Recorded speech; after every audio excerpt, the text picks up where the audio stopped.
बिस्मिल्लाहिर्रहमानिर्रहीम। अस्सलाम वालेकुम दोस्तों, इस वीडियो में हम प्रिंस मोहम्मद बिन सलमान के हवाले से बात करने वाले हैं कि प्रिंस मोहम्मद बिन सलमान किस तरह से मिडिल ईस्ट को देख रहे हैं, किस तरह से मुस्लिम वर्ल्ड को देख रहे हैं और उनके अल्टीमेट ऑब्जेक्टिव्स क्या है, वो किस तरह मुस्लिम दुनिया को लेकर जाना चाहते हैं या वो सिर्फ और सिर्फ अरब दुनिया को लेकर जाना चाहते हैं। क्या उनका जो विजन है वो सिर्फ और सिर्फ अरब दुनिया के लिए या मुस्लिम वर्ल्ड के लिए, और आखिर में अल्टीमेटली वो हासिल क्या करना चाहते हैं। ये वो तमाम तर चीजें हैं जो हम इस ऑडियो लॉग के अंदर बात करने वाले हैं। यहाँ पर मैं कुछ चीजें आपको पॉइंट आउट कर दूं कि सऊदी अरब अपने आप को ट्रांसफॉर्म करता जा रहा है, वो तो हम सब लोगों ने देख लिया है। यहाँ पर वो अपने यहाँ पर सोशल चेंजेस भी करें, इकोनॉमिकल चेंजेस भी करें, पॉलिटिकल चेंजेस भी करें, अपनी फॉरेन पॉलिसी के हवाले से भी बहुत मेजर लेवल के ऊपर चेंजेस करें और अपनी इन्वेस्टमेंट के हवाले से भी चेंजेस करें। इन्वेस्टमेंट के हवाले से वो ये चेंजेस करें कि पहले जितना पैसा होता था वो सारा का सारा अमेरिका में लगाते थे, अब वो सारा का सारा पैसा अपने मुल्कों के ऊपर, अपने इर्द गिर्द के मुल्कों के ऊपर लगा रहे हैं। पहली पॉइंट तो ये हो गई। दूसरा, उन्होंने जो फॉरेन पॉलिसी रखी हुई थी कि हमने टोटली अमेरिका के ऊपर रिलाय रखना है, वो सारी की सारी फॉरेन पॉलिसी वो स्लोली एंड ग्रेजुअली चेंज करते जा रहे हैं। बल्कि अपनी फॉरेन पॉलिसी के अंदर चाइना को भी स्पेस देते जा रहे हैं और रशिया को भी स्पेस देते जा रहे हैं और अमेरिका का स्पेस कम करते जा रहे हैं अपनी फॉरेन पॉलिसी के ऑब्जेक्टिव के अंदर। तीसरी सबसे इंपॉर्टेंट चीज ये हो रही है कि पहले मिडिल ईस्ट के हवाले से वहां पर सद्दाम हुसैन हुआ करता था, वो ज्यादा खतरा हुआ करता था। फिर बशार अल असद था, वो भी ज्यादा खतरा था। फिर नॉर्थ अफ्रीका के अंदर बहुत ज्यादा लोग थे वो जो रेजिस्ट करते थे मिडिल ईस्ट को, यानी सऊदी अरेबिया के प्रेशर वगैरह को। तो यहाँ पर मोहम्मद बिन सलमान ने कहा है कि हमें मिडिल ईस्ट को भी बेहतर बनाना है, मतलब सेंटर ऑफ ग्रेविटी सारी की सारी यूरोप से खींचकर, अमेरिका से खींचकर मिडिल ईस्ट को दोबारा से हमने रिवाइव करना है, मिडिल ईस्ट को ज्यादा बेहतर बनाना है। यूरोप के अंदर जितने भी पैसे वगैरह हम लोगों ने लगाए वो वहां से निकालकर हमने मिडिल ईस्ट को रीस्टेब्लिश वगैरह करना है। चौथी चीज ये है कि वो एक नियोम शहर बना रहे हैं जिसके ऊपर वो $2 ट्रिलियन से भी ज्यादा का पैसा खर्च करने वाले हैं। नियोम शहर आपका बन रहा है, तबू की जगह के ऊपर बन रहा है। ये बहुत बड़ा शहर होगा, बड़ा ही मतलब एक यू समझ लीजिए स्ट्रेट सिटी होगा,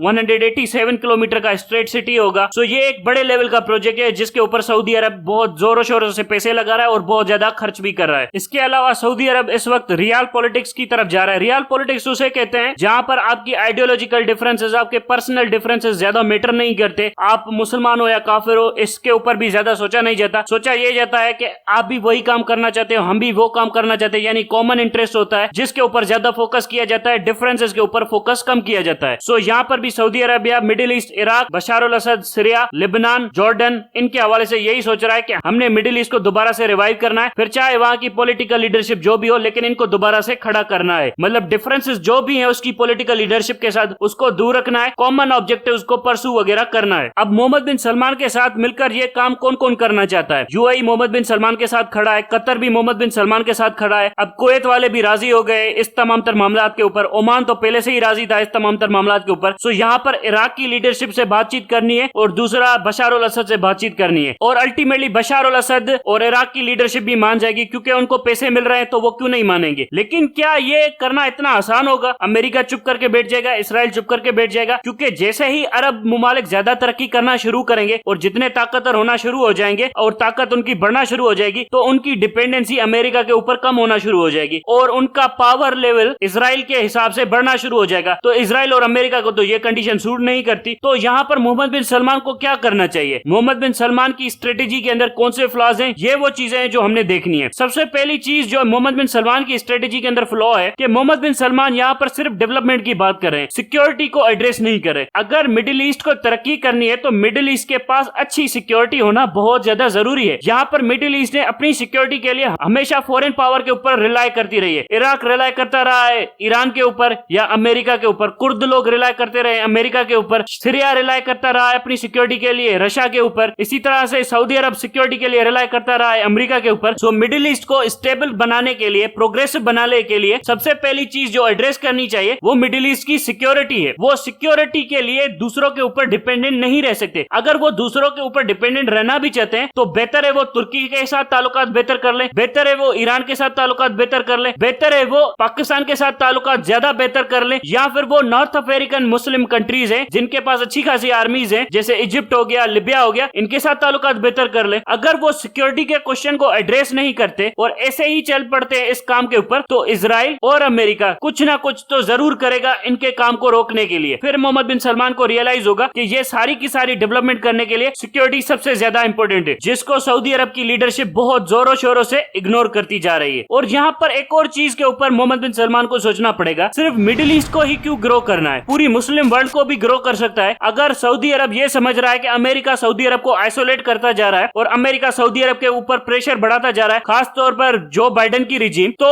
सऊदी अरब अगर अपने ताल्लुकात को डाइवर्सिफाई करना चाहता है, अपनी नेशनल प्रायोरिटीज रीसेट करना चाहता है, तो उसको चाहिए कि सिर्फ अरब मुमालिक की तरफ ना देखे। जिन लोगों ने भी सिर्फ अरब मुमालिक की तरफ देखा है तो उसको मायूसी हुई है। सद्दाम हुसैन ने अरब मुमालिक की तरफ देखा तो उसको मायूसी हुई। इसी तरह से इजिप्शियन सदर जमाल नासिर ने देखा तो उसको मायूसी हुई। अरब नेशनलिज्म इज डेड, वो नहीं रिवाइव हो सकता। मोहम्मद बिन सलमान भी अरब नेशनलिज्म की तरफ देख रहा है, वो भी डेड हो चुका है। वो ज्यादा से ज्यादा इनको मिडिल ईस्ट के अंदर ही सिक्योर कर सकता है। लेकिन मोहम्मद बिन सलमान को बिग पिक्चर देखनी चाहिए, पूरी मुस्लिम उम्मा की तरफ देखना चाहिए। यहाँ पर बहुत सारी चीजें हासिल की जा सकती है अगर हम प्रॉपरली प्लान करें और कलेक्टिवली प्लान करें। और ये सब कुछ करने के लिए 3-4 चीजों से अपना ध्यान हटाना पड़ेगा। सबसे पहले अरब तुर्क जो लड़ाई है वो नजरअंदाज करनी पड़ेगी। अरब ईरान लड़ाई उसको नजरअंदाज करना पड़ेगा। अरब अजम वाली लड़ाई इसको नजरअंदाज करना पड़ेगा। कुर्दों के साथ जो अरबों के, ईरानियों के या तुर्कों के मसाइल हैं इसको भी इग्नोर करना पड़ेगा। नॉर्थ अफ्रीका के अंदर जितने भी मुसलमान मुमालिक हैं जो फेस कर रहे हैं यूरोप को और जिनके ऊपर यूरोप इंपीरियलिज्म आज भी नाफिज है, उसको कम करना पड़ेगा। आपके आसियान के अंदर जितने भी मुसलमान मुमालिक हैं इनको रीसोलिडिफाई करना पड़ेगा, इनके साथ ताल्लुकात बेहतर बनाने पड़ेंगे, तब जाकर आपके मामला ठीक होंगे। सिर्फ बिल्डिंग बनाने से, शहर बनाने से